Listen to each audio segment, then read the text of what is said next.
Hello friends, इस news में आप सभी का स्वागत है। झारखंड की तमाम छोटी बड़ी खबर इस वीडियो में देखने को मिलेगी। सबसे पहले बड़ी खबर, झारखंडियों को हर हाल में दिलाएंगे रोजगार, उद्योगों की हो रही समीक्षा। एक बड़ी खबर की मुख्यमंत्री हेमंत सोरेन ने कहा है कि राज्य में स्थापित एक एक उद्योगों की समीक्षा की जा रही है। किस उद्योग ने कितने स्थानीय को रोजगार दिए हैं और कितने स्कूल और अस्पताल बनाए गए हैं और स्थानीय लोगों की समस्याओं का कितना समाधान हुआ है, सबकी समीक्षा की जा रही है। विधानसभा में स्पष्ट रूप से कहा है कि इस विषय को लेकर सरकार गंभीर और चिंतित है और स्थापित उद्योगों में राज्यवासियों को रोजगार मिले, इसे लेकर सरकार प्रयास कर रही है। और मुख्यमंत्री सदन में आश्वासन देते हुए कहा कि स्थानीय को ही रोजगार मिलेगा, बाहरी लोगों की नियुक्ति पर रोक लगाई जाएगी। इसी के साथ ही अगली बड़ी खबर, खिलाड़ियों को जल्द मिलेगी नियुक्ति पत्र, मुख्यमंत्री की घोषणा। सिमडेगा पहुंचे झारखंड के मुख्यमंत्री हेमंत सोरेन ने जल्द ही 39 खिलाड़ियों को नियुक्ति पत्र देने की घोषणा की है। मुख्यमंत्री ने कहा है कि खेल और खिलाड़ियों को बढ़ावा देने के लिए सरकार लगातार प्रयास कर रही है और इस सिलसिले में सभी जिलों में खेल पदाधिकारी नियुक्त किए गए हैं। वहीं खिलाड़ियों की सीधी नियुक्ति भी सरकार कर रही है। उन्होंने कहा कि नई खेल नीति एक दीर्घकालीन योजना है, इसमें राज्य में खेल संस्कृति को बेहतर बनाने का काम की जा रही है। इसी के साथ ही अगली बड़ी खबर, मौसम विभाग से आसमान में बादल छाए रहने का असर। मौसम विभाग से मिली जानकारी के अनुसार बंगाल की खाड़ी में बनने वाले निम्न दबाव क्षेत्र के कारण राज्य के पश्चिमी और मध्य भाग में कहीं कहीं आंशिक बादल और मेघ गर्जन के साथ हल्के दर्जे की बारिश होने की संभावना है। ये स्थिति अगले 13 मार्च तक बनी रहेगी। हालांकि इस दौरान तापमान में ज्यादा बदलाव का असर नहीं है। आपको बता दें, रांची, गुमला, बोकारो, हजारीबाग, खूंटी, रामगढ़, पूर्वी सिंहभूम, पश्चिमी सिंहभूम, सिमडेगा और सरायकेला खरसावां में बादल छा सकते हैं। इसी के साथ ही अगली बड़ी खबर, पारा शिक्षकों के अस्थायीकरण और वेतनमान। पारा शिक्षकों के अस्थायीकरण और वेतनमान को लेकर उच्च स्तरीय कमेटी का गठन 2018 में ही किया गया था, जिसमें लगभग 13 राज्यों का भ्रमण किया गया। भ्रमण करने के साथ ही 9 जून को शिक्षा मंत्री की अध्यक्षता में पारा शिक्षकों के अस्थायीकरण और वेतनमान को लेकर अंतिम बैठक की गई, लेकिन आज तक उस बैठक का निर्णय संशोधित करते हुए राज्य में कार्यरत पारा शिक्षकों पर लागू नहीं किया गया, जबकि वर्तमान में शिक्षा विभाग का प्रभार मुख्यमंत्री हेमंत सोरेन के पास है। वहीं एकीकृत पारा शिक्षक संघर्ष मोर्चा अपने बैनर तले घोषणा किया है कि 14 मार्च तक संशोधित कर नियमावली लागू नहीं की जाती है तो 15 से लेकर 19 मार्च तक विधानसभा का घेराव किया जाएगा। इसी के साथ ही अगली बड़ी खबर, टाना भगतों की मांग पर होगा नियम अनुसार निर्णय। मुख्यमंत्री हेमंत सोरेन से बुधवार को झारखंड विधानसभा स्थित उनके कार्यालय कक्ष में टाना भगत के एक प्रतिनिधि मंडल मुलाकात किया है। मुख्यमंत्री को इससे संबंधित ज्ञापन पत्र सौंपा गया और मुख्यमंत्री ने प्रतिनिधि मंडल को उनकी मांगों को लेकर विधि सम्मत कार्रवाई करने का आश्वासन दिया है। वहीं ज्ञापन के माध्यम से टाना भगत परिवार के अधिकार में जो जमीन है उसे बंदोबस्त करने की मांग किए हैं। वहीं खेतों में कृषि के लिए पानी व्यवस्था करने और टाना पेंशन और स्वतंत्रता सेनानी कार्ड बनाने के साथ सड़क और बिजली व्यवस्था अविलंब आपूर्ति करने की मांग किए हैं। इसी के साथ ही अगली बड़ी खबर, सेना बहाली में पहले दिन 54 युवा हुए घोषित। रांची के मोराबादी मैदान में बुधवार से सेना बहाली शुरू हो गई है। बहाली को लेकर युवाओं में काफी उत्साह देखने को मिल रही है। सुबह से ही अलग अलग टोलियों में बैठाए गए युवाओं के बीच प्रतियोगिता शुरू की गई। बताते चले कि भारत माता की जय के नारे लगाकर युवक दौड़ शुरू कर रहे थे और पहले दिन 54 युवा मेडिकली फिट घोषित किए गए हैं। बहाली 30 मार्च तक ली जाएगी। सेना बहाली में झारखंड के 24 जिलों के योग्य पुरुष उम्मीदवार भाग ले सकते हैं। बहाली के दौरान जो भी अभ्यर्थी उत्तीर्ण होंगे वे चिकित्सक जांच और लिखित परीक्षा में भाग ले पाएंगे। इसी के साथ ही अगली बड़ी खबर, पीडीएस दुकानदार ने कम दिया राशन, एसडीओ ने किया नोटिस। चक्रधरपुर अनुमंडल पदाधिकारी अभिजीत सिन्हा बुधवार को चक्रधरपुर में विभिन्न विभागों का अचानक निरीक्षण किए। इस दौरान उन्होंने चक्रधरपुर प्रमंडल कार्यालय परिसर में स्थित धान अधिप्राप्ति केंद्र और राज्य खाद्य निगम का निरीक्षण किए। आपको बता दें, इस दौरान राशन लेने आए लोगों से उन्होंने पूछताछ किए, जहां लोगों ने बताया है कि 35 किलो चावल के बदले में पीडीएस दुकानदार उत्सव महतो के द्वारा कम राशन दी जा रही है, जिसके बाद एसडीओ ने डीलर को कारण बताओ का नोटिस जारी किया है। साथ ही संतोषजनक जवाब नहीं मिलने पर डीलर के खिलाफ आवश्यक कार्रवाई किया जाएगा। इसी के साथ ही अगली बड़ी खबर, खराब चापाकल और डीप बोरिंग पर गरमाया सदन।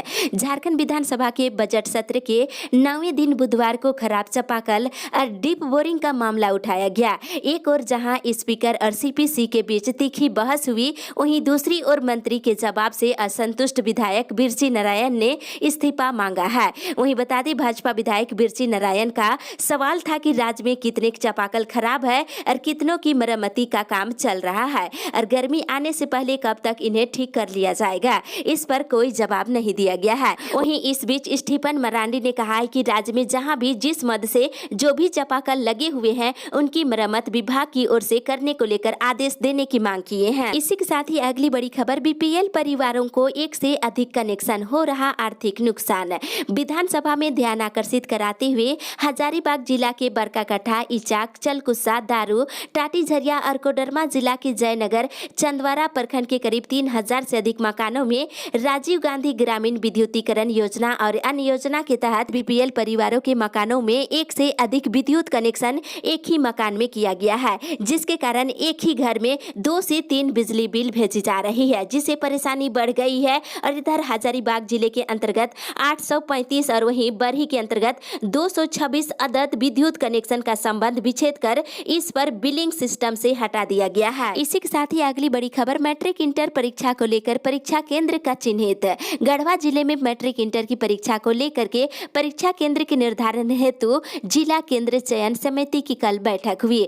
बैठक में वार्षिक माध्यमिक परीक्षा और इंटर आर्ट्स कॉमर्स साइंस की परीक्षा 2021 के लिए परीक्षा केंद्र के निर्धारण के लिए विचार विमर्श किया गया है। वहीं बताते चले कि बैठक में मैट्रिक की परीक्षा के लिए 46 परीक्षा केंद्र और इंटर के परीक्षा को लेकर के 15 केंद्र चिन्हित किया गया है। इसी के साथ ही अगली बड़ी खबर, 26 को किसानों का भारत बंद का आह्वान। एक बड़ी खबर की किसान यूनियनों ने केंद्र सरकार के 3 कृषि कानूनों के खिलाफ 26 मार्च को अपने आंदोलन के 4 महीने पूरे होने के मौके पर भारत बंद का आह्वान किए हैं। वहीं किसान नेता बूटा सिंह बुर्जगिल ने बुधवार को कहा है कि किसान और व्यापार संघ मिल करके 15 मार्च को पेट्रोल और डीजल के दामों में वृद्धि और रेलवे के निजीकरण के खिलाफ प्रदर्शन करेंगे। इसी के साथ ही अगली बड़ी खबर, परिवहन विभाग ने जारी किया गाइडलाइन।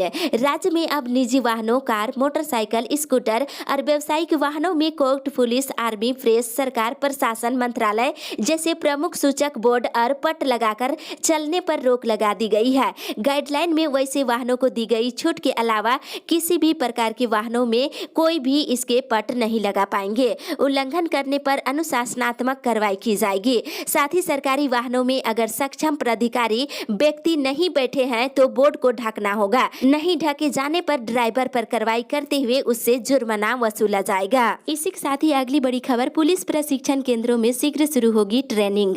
राज्य के पुलिस प्रशिक्षण संस्थानों और केंद्रों में जल्द ही प्रशिक्षण कार्यक्रम शुरू होने वाला है। प्रशिक्षण को लेकर के ही 12 मार्च को यानी कि कल सीआईडी कार्यालय में प्रशिक्षण निदेशालय की बैठक बुलाई गई है और सभी प्रशिक्षण केंद्रों और संस्थानों की पुलिस अधीक्षक और समादेष्टा को बैठक में शामिल होने का निर्देश दिया गया है। अगर वे बैठक में शामिल नहीं हो पाते हैं तो प्रतिनिधि के रूप में केंद्र अरविहिनी के प्रभारी डीएसपी शामिल होंगे। इसी के साथ ही अगली बड़ी खबर, प्राथमिक शिक्षकों की गिरिश जिले में वापसी के लिए नियमावली में होगा संशोधन। एक राहत भरी खबर की गिरिश जिले में प्राथमिक शिक्षकों की वापसी के लिए राज्य सरकार नियुक्ति नियमावली में संशोधन करेगी। मथुरा महतो के सवाल के जवाब में संसदीय कार्य मंत्री आलमगीर आलम ने सदन को ये भरोसा दिलाया है। वहीं आपको बता दें, ध्यान आकर्षण में इस मामले को उठाते हुए प्राथमिक विद्यालयों के शिक्षक और शिक्षिकाओं को वरीयता के आधार पर गिरिश जिले में स्थानांतरित करने की मांग की गई थी। इसी के साथ ही अगली बड़ी खबर, गंगा सतलुज एक्सप्रेस का रांची तक होगा विस्तार। रांची में रेल सुविधाओं के विस्तार और नई ट्रेनों के परिचालन को लेकर सांसद संजय सेठ ने केंद्रीय मंत्री पीयूष गोयल से मुलाकात की है। रांची में विभिन्न ट्रेनों के ठहराव और नई ट्रेनों के परिचालन को लेकर चर्चा की गई है। इसमें प्रमुख रूप से लुधियाना से धनबाद तक चलने वाली गंगा सतलुज एक्सप्रेस को रांची तक लाने की मांग की गई है और वहीं रांची लोकसभा क्षेत्र के किसानों के लिए किसान ट्रेन के परिचालन की मांग की गई है। साथ ही इधर रामलाल की जन्मभूमि से लेकर कृष्ण जन्मभूमि सहित कई दार्शनिक स्थलों का दर्शन करने का मौका धनबाद के रेल यात्रियों को मिलने जा रही है। आईआरसीटीसी धनबाद, बोकारो सहित कई स्टेशनों के यात्रियों के लिए आस्था सर्किट ट्रेन चलाने जा रही है। इसमें यात्री न्यूनतम राशि चुका करके इसका आनंद ले सकते हैं। यात्रियों को खाने पीने से लेकर के ठहरने की पूरी व्यवस्था दी जाएगी।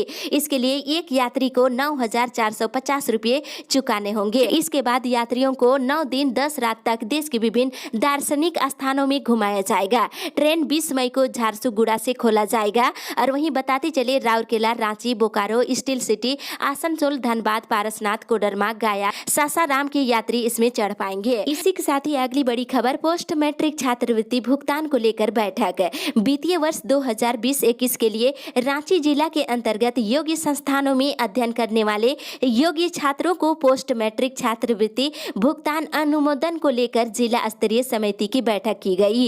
इस बैठक में जिला कल्याण पदाधिकारी संगीता शरण ने बताया है कि जिले में विभिन्न संस्थानों के लाखों बच्चों ने छात्रवृत्ति के लिए आवेदन दिए हैं, जिसमें लगभग 95,000 से अधिक बच्चों के आवेदनों को वेरीफाई किया जा चुका है। ऐसे बच्चों की सूची अनुमोदन के लिए जिला स्तरीय समिति के समक्ष रखी गई है ताकि बच्चों को छात्रवृत्ति दिया जा सके। इसी के साथ ही अगली बड़ी खबर, सेहत का पुख्ता ख्याल रखने को नया फंड। सरकार ने स्वास्थ्य भारत के लिए फंड का पुख्ता इंतजाम कर दिया है। इस फंड का इस्तेमाल Ayushman Bharat, national health mission और प्रधानमंत्री स्वास्थ्य सुरक्षा योजना जैसे सरकार की बड़ी योजनाओं के लिए किया जाएगा। प्रधानमंत्री नरेंद्र मोदी की अध्यक्षता में कल हुई कैबिनेट की बैठक में प्रत्यक्ष कर पर सेस के माध्यम से जुटाए धन से प्रधानमंत्री स्वास्थ्य सुरक्षा निधि के नाम से एक विशेष फंड बनाने का फैसला लिया गया है, जो वित्तीय वर्ष की सीमा में बाधा नहीं होगा। प्रधानमंत्री स्वास्थ्य सुरक्षा निधि पर कैबिनेट ने मुहर लगा दी है। इसी के साथ ही अगली बड़ी खबर, हजारीबाग जिले वासियों के लिए निजी वाहनों का टोल टैक्स फ्री। एक राहत भरी खबर की नगवा स्थित टोल टैक्स प्लाजा पर बुधवार से आने जाने वाले वाहनों से वसूली शुरू हो गई है, जिससे रांची पटना NH 33 पर आवागमन करने वालों के लिए सफर महंगा हो गया है और सभी वाहनों के लिए अलग अलग दर निर्धारित की गई है। और पिछले 70 दिनों से नगमा विस्थापित मोर्चा और टोल टैक्स मुक्त समिति और आदर्श युवा संगठन के आंदोलन के कारण हजारीबाग जिले के निजी वाहनों का टोल टैक्स फ्री किया गया है। इसी के साथ ही अगली बड़ी खबर, लंबित मनरेगा मजदूरी का भुगतान जल्द। संसदीय कार्य मंत्री आलमगीर आलम ने स्पष्ट कहा है कि मनरेगा मजदूरों को 26 जनवरी से भुगतान केंद्र से राशि नहीं मिलने के कारण लंबित है। इस संबंध में वार्ता हो गई है। जल्द ही मनरेगा श्रमिकों को मजदूरी का भुगतान होने लगेगा। उन्होंने ये जवाब विधायक निरल पूर्ति के तारांकित प्रश्न में दिए हैं। विधायक का सवाल था कि मनरेगा मजदूरों को पिछले 6 महीने से मजदूरी का भुगतान नहीं हो पा रही है। मंत्री ने जवाब दिया है कि जल्द ही भुगतान कर दी जाएगी। इसी के साथ ही अगली बड़ी खबर, पलामू में निकली जागरूकता रथ से मिलेगी पूरी जानकारी। झारखंड कृषि ऋण माफी योजना राज्य सरकार की महत्वाकांक्षी योजना है। इस योजना का मुख्य उद्देश्य अल्प अवधि कृषि ऋण धारक किसानों को ऋण के बोझ से राहत प्रदान करना है। पलामू DC शशि रंजन ने बुधवार को समग्नालय परिसर से जागरूकता रथ को रवाना किया है। इससे किसानों को इस योजना से जुड़ी लाभ को प्राप्त करने में काफी सहूलियत होगी और किसान झारखंड कृषि ऋण माफी योजना के बारे में जानकारी मिले, इसी को ध्यान में रखकर जागरूकता रथ को निकाला गया है। और वहीं नए फसल ऋण माफी सुनिश्चित करने के साथ ही कृषक समुदाय के पलायन को रोकने को लेकर के विशेष जोर दिया जाएगा। इसी के साथ ही अगली बड़ी खबर, पुरैया हाट में बनेगा मेडिकल कॉलेज, जमीन का हुआ निरीक्षण। एक राहत भरी खबर की पुरैया हाट प्रखंड में मेडिकल कॉलेज का निर्माण को लेकर सरकारी कवायदा तेज हो गई है। प्रस्तावित मेडिकल कॉलेज के लिए जमीन अधिग्रहण को लेकर के निमझर लाइन होटल के पीछे करीब 50 बीघा सरकारी जमीन का अवलोकन किया गया है। और साथ ही इधर जूनियर डॉक्टरों की हड़ताल समाप्त हो गई है। आज से OPD की सेवा शुरू हो जाएगी। मिली जानकारी के अनुसार मार्च महीने तक राज्य भर के सभी जूनियर चिकित्सकों के एरियर का बकाया राशि को जल्द से जल्द भुगतान किया जाएगा। अगर डॉक्टरों की मांग पर सरकार कोई निर्णय नहीं लेती है तो फिर से उग्र आंदोलन किया जाएगा। इसी के साथ ही अगली बड़ी खबर, सरकारी कर्मचारियों को जुलाई से मिलेगा DA का पूरा लाभ। एक राहत भरी खबर की कोरोना महामारी के कारण अटका हुआ DA मिलने का रास्ता साफ हो गया है। वित्त राज्य मंत्री अनुराग ठाकुर ने बताया है कि 1 जुलाई से सभी सरकारी कर्मचारियों और पेंशनधारियों को महंगाई भत्ता और महंगाई राहत का पूरा लाभ दिया जाएगा। साथ ही इधर दिव्यांग छात्र छात्राएं जिन्हें नेशनल स्कॉलरशिप स्कीम का लाभ नहीं मिल पा रही है, उन्हें उच्च शिक्षा के लिए 50,000 रुपये की एक मुश्तार राशि आर्थिक अनुदान के रूप में दी जाएगी। महिला बाल विकास और सामाजिक सुरक्षा विभाग ने झारखंड राज्य दिव्यांग विकास निधि नियमावली 2021 की अधिसूचना जारी कर दी है। इसी के साथ ही अगली बड़ी खबर, स्कूल कॉलेज में सैनिटाइजर उपलब्ध कराए सरकार। झारखंड चैम्बर ऑफ कॉमर्स के द्वारा गठित एजुकेशन उप समिति के सदस्यों के द्वारा कहा गया है कि छात्रों के बीच संक्रमण से बचाव के लिए जागरूकता कार्यक्रम का आयोजन होना चाहिए। वहीं सरकार से स्कूल और कॉलेजों में सैनिटाइजर, फेस मास्क और थर्मल स्कैनर की पर्याप्त उपलब्धता बनाए रखते हुए फंड देने की मांग की है। साथ ही इधर जेपीएससी ने राज्य के विधि विज्ञान प्रयोगशाला में 39 सहायक निदेशक और वरीय वैज्ञानिक पदाधिकारी की नियुक्ति के लिए जारी विज्ञापन को रद्द कर दी गई है। गृह कारा आपदा प्रबंधन विभाग के निर्देश के आलोक में जेपीएससी ने विज्ञापन को रद्द कर दिया है। साथ ही इधर जेपीएससी के द्वारा बीआईटी सिंदरी में असिस्टेंट प्रोफेसर के 15 पदों पर लगी रोक राज्य सरकार ने हटा लिया है। उच्च तकनीकी शिक्षा विभाग ने आयोग की नियुक्ति प्रक्रिया को पूरी करने को लेकर सहमति दे दी है। इसी के साथ ही अगली बड़ी खबर, राशन वितरण व्यवस्था होगी ऑनलाइन। एक बड़ी खबर की जन वितरण प्रणाली के तहत राशन वितरण की व्यवस्था को कैशलेस किया जाएगा। इसके तहत लाभुक डीलरों को नगद में अनाज के लिए पैसे नहीं देंगे, बल्कि उनके खाते से पैसा डीलरों के खाते में चला जाएगा। नगद लेन देन नहीं किया जाएगा। डीलरों का खाता खुलवाने का काम शुरू कर दिया गया है। इसके बाद लाभुकों का भी खाता खोला जाएगा। अनाज लेने पर लाभुकों के खाते से सीधे पैसा डीलरों के खाते में चला जाएगा। तो इस तरह से नई व्यवस्था लागू की जाएगी। इस अपडेट में बस इतना ही। आगे की खबर के लिए आप हमारे साथ बने रहे।